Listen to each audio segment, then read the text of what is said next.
ಮೊದಲೇ ಬಾರಿ ನಮ್ಮ ಚಾನಲ್ನ ನೋಡ್ತಾ ಇದ್ದರೆ ಹಾಯ್, ನಾನು ರೂಪಾ. ಹಾಗೂ ನೀವು ನೋಡ್ತಾ ಇದ್ದೀರಾ ನಮ್ಮ ಕನ್ನಡ ಚಾನಲ್ ಆದ ಸ್ಮಯ ಕಲಿಕೆ.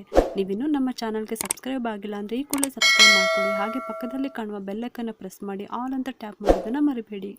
ಇವತ್ತಿನ ವಿಡಿಯೋದಲ್ಲಿ ಭೀಮನ ಅಮಾವಾಸ್ಯೆ ದಿನ ಗಂಡನ ಪಾದ ಪೂಜೆಯನ್ನು ಮಾಡುವಂಥ ವಿಧಾನವನ್ನು ನಾನು ಇವತ್ತು ತಿಳಿಸ್ಕೊಡ್ತಾ ಇದ್ದೀನಿ. ಗಂಡನ ಪಾದದ ಪೂಜೆಯನ್ನು ಮಾಡುವಂಥ ಸಮಯದಲ್ಲಿ ಈ ಒಂದು ತಪ್ಪುಗಳನ್ನು ನಾವು ಮಾಡಬಾರ್ದು. ಒಂದು ಪೂಜೆ ಮಾಡೋದಾದ್ರೂ ಹೇಗೆ, ಮತ್ತೆ ಆ ಒಂದು ತಪ್ಪುಗಳಾದ್ರೂ ನಾವು ಏನು ಮಾಡ್ತಾ ಇದ್ದೀವಿ ಅಂತ ಇವತ್ತಿನ ವಿಡಿಯೋದಲ್ಲಿ ತಿಳ್ಕೊಳ್ಳೋಣ. ಭೀಮನ ಅಮಾವಾಸ್ಯೆ ದಿನ ಪೂಜೆನ ಮಾಡಿ ಗಂಡನ ಪಾದ ಪೂಜೆನ ಬಹಳಷ್ಟು ಹೆಣ್ಮಕ್ಳು ಮಾಡ್ತಾರೆ. ಇದಕ್ಕೋಸ್ಕರ ಗಂಡನ ಪಾದ ಪೂಜೆಯನ್ನು ಯಾವ ರೀತಿ ಮಾಡಬೇಕು, ಕೆಲವೊಂದು ವಸ್ತುಗಳನ್ನು ಈ ಪೂಜೆಯಲ್ಲಿ ಉಪಯೋಗಿಸಬಾರ್ದು, ಯಾವ ರೀತಿ ಪೂಜೆನ ಮಾಡ್ಕೋಬೇಕು ಅನ್ನೋ ಒಂದು ಮಾಹಿತಿನ ನಿಮಗೆ ತಿಳಿಸ್ತಾ ಇದ್ದೀನಿ. ಒಂದು ಗಂಡನ ಯಶಸ್ಸಿನ ಹಿಂದೆ ಮತ್ತೆ ಒಂದು ಕುಟುಂಬ ಸಂತೋಷವಾಗಿ ಸಮೃದ್ಧಿಯಾಗಿ ಏಳಿಗೆಯನ್ನು ಆಗ್ತಾ ಇದೆ. ಒಂದು ಕುಟುಂಬ ಚೆನ್ನಾಗಿದೆ ಅಂತ ಅಂದರೆ ಅಲ್ಲಿ ಹೆಣ್ಣು ಮಕ್ಕಳ ಪಾತ್ರ ತುಂಬಾ ದೊಡ್ಡದಾಗಿರುತ್ತೆ. ಅದೇ ರೀತಿ ಮದುವೆ ಆಗಿರುವಂಥ ಒಂದು ಹೆಣ್ಮಗಳು ಅಥವಾ ಮದುವೆ ಆಗದೇ ಇರುವಂಥ ಹೆಣ್ಮಗಳು, ನಾವು ಏನಾದರೂ ಸಾಧನೆ ಮಾಡಬೇಕು ಅಂತ ಅಂದರೆ ಮನೆಯಲ್ಲಿರುವಂಥ ಗಂಡಸರ ಬೆಂಬಲ ಅಷ್ಟೇ ಬೇಕಾಗಿರುತ್ತೆ. ಹಾಗಾಗಿ ಹೇಳ್ತಾ ಇರೋದು, ಏನಾದರೂ ಕೆಲಸ ಮಾಡಬೇಕು ಅಂತ ಅಂದರೆ ಅದರಲ್ಲಿ ಗಂಡನ ಆಶೀರ್ವಾದ ಕೂಡ ಇರಲೇಬೇಕು. ನಿಮ್ಮ ಈ ಭಕ್ತಿ ಮತ್ತು ಈ ಪ್ರೀತಿ ಭೀಮನ ಅಮಾವಾಸ್ಯೆಗೆ ಮಾತ್ರ ಮೀಸಲಾಗಿರಬಾರ್ದು, ಯಾವಾಗಲೂ ಇರಬೇಕು. ವೈವಾಹಿಕ ಜೀವನ ಚೆನ್ನಾಗಿರಬೇಕು ಅಂದರೆ ಶಿವ ಪಾರ್ವತಿಯರ ಆಶೀರ್ವಾದ ಬೇಕೇ ಬೇಕು. ಆ ಕಾರಣದಿಂದಲೇ ಮದುವೆ ಸಮಯದಲ್ಲಿ ಹೆಣ್ಣು ಮಕ್ಕಳಿಗೆ ಗೌರಿ ಪೂಜೆನ ಮಾಡಿಸೋವಂಥದ್ದು. ಮದುವೆ ಆಗಿರುವಂಥ ಹೆಣ್ಮಕ್ಳು ಮನೆಯಲ್ಲಿ ಮಂಗಳ ಗೌರಿ ವ್ರತವನ್ನು ಮಾಡೋವಂಥದ್ದು. ಪಾರ್ವತಿ ದೇವಿಯಷ್ಟು ಗಂಡನನ್ನು ಪ್ರೀತಿಸೋರು ಯಾರೂ ಇಲ್ಲ ಅಂತ ಹೇಳ್ತಾರೆ. ಜನ್ಮ ಜನ್ಮಾಂತರದಿಂದ ಶಿವನನ್ನೇ ಅಂದರೆ ಗಂಡನ ಮುಖವನ್ನು ನೋಡ್ದೇನೆ ಇಂಥವನೇ ನನ್ನ ಗಂಡ ಆಗಬೇಕು ಅಂತ ಹೇಳಿ ವರ್ಷಾನುಗಟ್ಟಲೆ, ಸಾವಿರಾರು ವರ್ಷಾನುಗಟ್ಟಲೆ ತಪಸ್ಸನ್ನು ಮಾಡಿ ಶಿವನನ್ನೇ ಪತಿಯನ್ನಾಗಿ ಪಡೆದಂತಹ ಸತಿಯ ಕತೆ ನಿಮಗೆಲ್ಲರಿಗೂ ಕೂಡ ಗೊತ್ತೇ ಗೊತ್ತಿರುತ್ತೆ. ಆ ಕಾರಣದಿಂದಲೇ ಪಾರ್ವತಿಯಷ್ಟು ಯಾರೂ ಕೂಡ ಗಂಡನನ್ನು ಪ್ರೀತಿಸೋದಕ್ಕೆ ಸಾಧ್ಯ ಇಲ್ಲ ಅಂತ ಹೇಳ್ತಾರೆ. ಹೊಸದಾಗಿ ಮದುವೆ ಆಗಿರುವಂಥ ಹೆಣ್ಮಕ್ಳನ್ನು ಆಷಾಢ ಮಾಸದಲ್ಲಿ ತಾಯಿ ಮನೆಗೆ ಕರ್ಕೊಂಡು ಬರ್ತಾರೆ. ಭೀಮನ ಅಮಾವಾಸ್ಯೆ ಪೂಜೆಯೆಲ್ಲ ಮಾಡಿದಾದ ನಂತರ ಶ್ರಾವಣ ಮಾಸದಲ್ಲಿ ಮತ್ತೆ ತನ್ನ ಗಂಡನ ಮನೆಗೆ ಕಳಿಸ್ಕೊಡ್ತಾರೆ. ನಮ್ಮ ಸಂಪ್ರದಾಯ ಎಷ್ಟು ಚೆನ್ನಾಗಿದೆ ಅಲ್ವಾ. ಭೀಮನ ಅಮಾವಾಸ್ಯೆ ದಿನ ಶಿವ ಪಾರ್ವತಿಯರ ಪೂಜೆನ ಮಾಡಿ ವ್ರತನ ಮಾಡಿ ಅವರ ಆಶೀರ್ವಾದದಿಂದ ಮಾತ್ರ ಆ ಒಂದು ಹೆಣ್ಣು ಮಗು ಗಂಡನ ಮನೆಗೆ ಹೋದಾಗ ಅಲ್ಲಿ ಅವರ ಒಂದು ಸುಖ ದಾಂಪತ್ಯ ಚೆನ್ನಾಗಿರಬೇಕು. ಶಿವ ಪಾರ್ವತಿಯರ ಆಶೀರ್ವಾದ ಕೂಡ ಜೊತೆಗೆ ಅವರ ವೈವಾಹಿಕ ಜೀವನ ಕೂಡ ಚೆನ್ನಾಗಿರಬೇಕು ಅನ್ನೋ ಒಂದು ಉದ್ದೇಶದಿಂದ ಕೆಲವೊಂದು ಆಚರಣೆಗಳನ್ನು ತಂದಿದ್ದಾರೆ. ಇದು ಜೀವನದಲ್ಲಿ ಎಷ್ಟೊಂದು ಉಪಯೋಗ ಆಗ್ತಾ ಇದೆ ಅಲ್ವಾ. ಆದರೆ ತುಂಬ ಜನ ಭೀಮನ ಅಮಾವಾಸ್ಯೆ ಅಂದರೆ ಗಂಡನ ಪಾದ ಪೂಜೆ ಮಾಡೋದೇ ವಿಶೇಷ ಅಂತ ತಿಳ್ಕೊಂಡಿರ್ತಾರೆ. ಇದು ಕೂಡ ತಪ್ಪಿಲ್ಲ. ಏಕೆಂದರೆ ಮಳೆ ಗಾಳಿ ಬಿಸಿಲು ಏನೂ ಕೂಡ ಲೆಕ್ಕಿಸದೆ ತನ್ನ ಸಂಸಾರವನ್ನು ನಡೆಸೋ ಸಲುವಾಗಿ ಹೆಂಡತಿ ಮಕ್ಕಳನ್ನು ತನ್ನ ಶಕ್ತಿಗೆ ಮೀರಿ ಸುಖವಾಗಿ ಇಟ್ಕೋಬೇಕು ಅನ್ನೋ ಉದ್ದೇಶದಿಂದ ಎಷ್ಟು ಕಷ್ಟಪಟ್ಟು ದುಡಿತಾರೆ. ಇಂಥ ಗಂಡನಿಗೆ ಪ್ರೀತಿನ ಸಲ್ಲಿಸುವಂಥ ದಿನ ಅಂತಲೇ ಹೇಳ್ಬೋದು. ಎಷ್ಟೋ ಜನ ಹೆಣ್ಮಕ್ಳು ಈ ದಿನ ಬಿಟ್ಟರೆ ಮತ್ತೆ ಬೇರೆ ಇನ್ಯಾವುದೇ ದಿನ ಯಾವುದೇ ಸಂದರ್ಭದಲ್ಲೂ ಕೂಡ ಗಂಡನ ಪಾದಗಳಿಗೆ ನಮಸ್ಕಾರ ಮಾಡೋದಿಲ್ಲ ಅಂತ ಅನಿಸುತ್ತೆ. ಆದರೆ ಆ ರೀತಿ ಮಾಡೋದಕ್ಕೆ ಹೋಗಬೇಡಿ. ನಾವು ಮಾಡುವಂಥ ಯಾವುದೇ ಕೆಲಸ ಆಗಿರಲಿ ದೇವರ ಒಂದು ಆಶೀರ್ವಾದ, ಹಿರಿಯರ ಆಶೀರ್ವಾದ ಎಷ್ಟು ಮುಖ್ಯನೋ ಅದಕ್ಕೆ ಗಂಡನ ಬೆಂಬಲ ಕೂಡ ಅಷ್ಟೇ ಮುಖ್ಯ ಆಗಿರುತ್ತೆ. ಹಾಗಾಗಿ ಯಾವುದೇ ಕೆಲಸ ಮಾಡೋದಕ್ಕಾದರೂ ಅಥವಾ ಹಬ್ಬ ಹರಿದಿನಗಳಲ್ಲಾದರೂ ಕೂಡ ದೇವರ ನಮಸ್ಕಾರ ಮಾಡಿದ ಮೇಲೆ, ಹಿರಿಯರ ನಮಸ್ಕಾರ ಮಾಡಿದಾದ್ಮೇಲೆ ಗಂಡನ ಆಶೀರ್ವಾದನೂ ಕೂಡ ತಗೋಬೇಕು.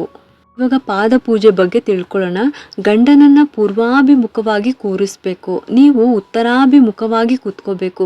ಒಂದು ತಟ್ಟೆ ಒಳಗಡೆ ಅವರ ಪಾದಗಳನ್ನು ಇಟ್ಟು ಪಾದಗಳನ್ನು ತೊಳೆದು ನೀರನ್ನು ಯಾವುದೇ ಕಾರಣಕ್ಕೂ ತುಳಸಿ ಗಿಡಕ್ಕೆ ಹಾಕಬೇಡಿ. ಬೇರೆ ಯಾವುದೇ ಗಿಡಕ್ಕೆ ಹಾಕಿದ್ರೂ ಪರವಾಗಿಲ್ಲ, ಆದರೆ ತುಳಸಿ ಗಿಡಕ್ಕೆ ಮಾತ್ರ ಹಾಕಬೇಡಿ. ಬೇಕಿದ್ರೆ ಸಿಂಕ್ನಲ್ಲಿ ಕೂಡ ಚೆಲ್ಬೋದು. ಸ್ವಲ್ಪ ನೀರನ್ನು ತಲೆಗೆ ಪ್ರೋಕ್ಷಣೆ ಮಾಡಿಕೊಂಡು ಆಮೇಲೆ ಈ ರೀತಿ ಹೊರಗಡೆ ಚೆಲ್ಲಬೇಕು. ಪಾದಗಳಿಗೆ ಅರಿಶಿನ ಕುಂಕುಮ ಅಕ್ಷತೆಯನ್ನು ಇಟ್ಟು ಅವರ ಹಣೆಗೂ ಕೂಡ ಕುಂಕುಮನ ಇಟ್ಟು ಅವ್ರಿಗೂ ಕೂಡ ವ್ರತದ ದಾರವನ್ನು ಕಟ್ಟಿ ಪೂಜೆಗೆ ಕೂರಿಸ್ಕೋಬೇಕು. ಯಾವುದೇ ಕಾರಣಕ್ಕೂ ಪಾದ ಪೂಜೆಗಳಿಗೆ ತುಳಸಿ ಆಗಿರ್ಬೋದು, ಬಿಲ್ಪತ್ರೆ ಆಗಿರ್ಬೋದು, ದಾಸವಾಳ ಆಗಿರ್ಬೋದು, ಮತ್ತು ಲಕ್ಷ್ಮಿಗೆ ಪ್ರಿಯವಾದಂಥ ತಾವರೆ ಹೂ ಆಗಿರ್ಬೋದು, ಈ ಥರದ್ದೆಲ್ಲ ಉಪಯೋಗಿಸಲೇಬಾರ್ದು. ಇನ್ನು ರುದ್ರಾಕ್ಷಿ ಹೂವು ಅಂತ ಸಿಗುತ್ತೆ, ಅದನ್ನು ಕೂಡ ಉಪಯೋಗಿಸ್ಕೋಬಾರ್ದು. ಇವೆಲ್ಲ ದೇವರ ಪೂಜೆಗೆ ತುಂಬಾ ಶ್ರೇಷ್ಠವಾದ ಹೂಗಳು. ಹಾಗಾಗಿ ಏನೇ ಗಂಡನ ಮೇಲೆ ಪ್ರೀತಿ ಇದ್ದರೂ ಕೂಡ ಅವರು ನಮ್ಮ ಪಾಲಿಗೆ ದೇವರೇ ಅಂತ ಇದ್ದರೂ ಕೂಡ ಮನುಷ್ಯರೇ ಅಲ್ವಾ. ಆ ಕಾರಣದಿಂದ ಹೇಳ್ತಾ ಇದ್ದೀನಿ, ಇಂತಹ ಹೂಗಳನ್ನು ಪಾದ ಪೂಜೆಗೆ ಉಪಯೋಗಿಸ್ಕೋಬಾರ್ದು.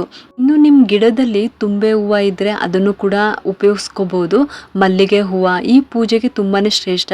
ಹಾಗಾಗಿ ಮಲ್ಲಿಗೆ ಹೂವನ್ನು ಉಪಯೋಗಿಸ್ಕೊಳ್ಳಿ. ಇನ್ನು ಅರಿಶಿನ ಕುಂಕುಮ ಕೂಡ ಅಷ್ಟೇ.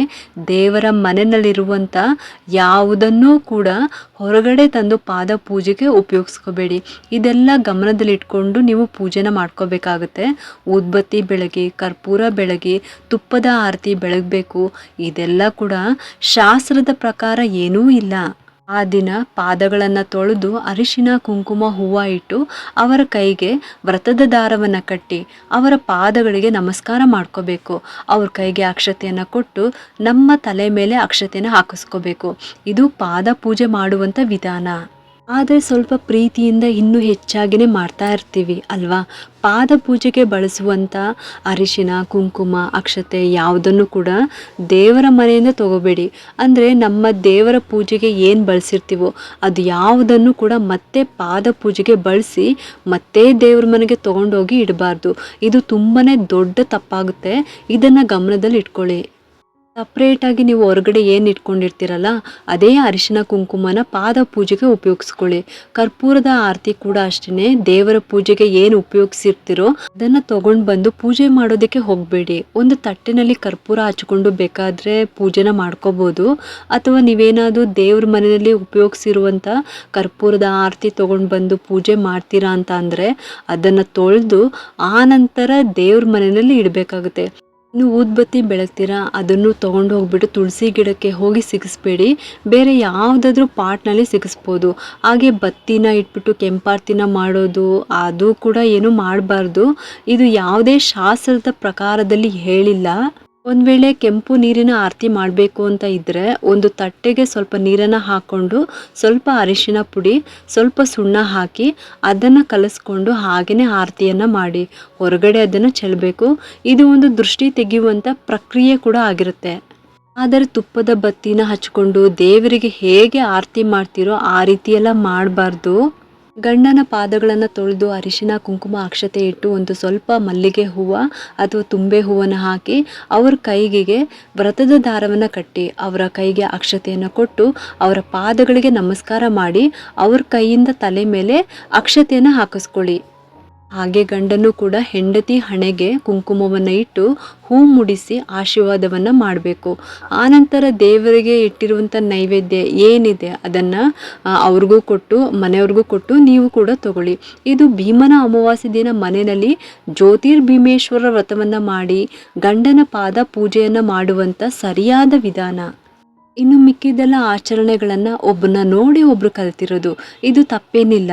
ಆದರೆ ದೇವ್ರ ಪೂಜೆಗೆ ಮತ್ತು ಗಂಡನ ಪಾದದ ಪೂಜೆಗೆ ದೇವರಿಗೆ ಇಟ್ಟಿರುವ ಸಾಮಗ್ರಿಗಳನ್ನು ನಾವು ಗಂಡನ ಪಾದ ಪೂಜೆಗೆ ಉಪಯೋಗಿಸ್ಕೋಬಾರ್ದು. ಅಕಸ್ಮಾತ್ ಬಳಸಿದ್ರು ಮತ್ತೆ ದೇವರಿಗೆ ಅದನ್ನು ಬಳಸಬಾರ್ದು. ಹಾಗಾಗಿ ಈ ತಪ್ಪುಗಳನ್ನು ಮಾಡಲೇಬೇಡಿ.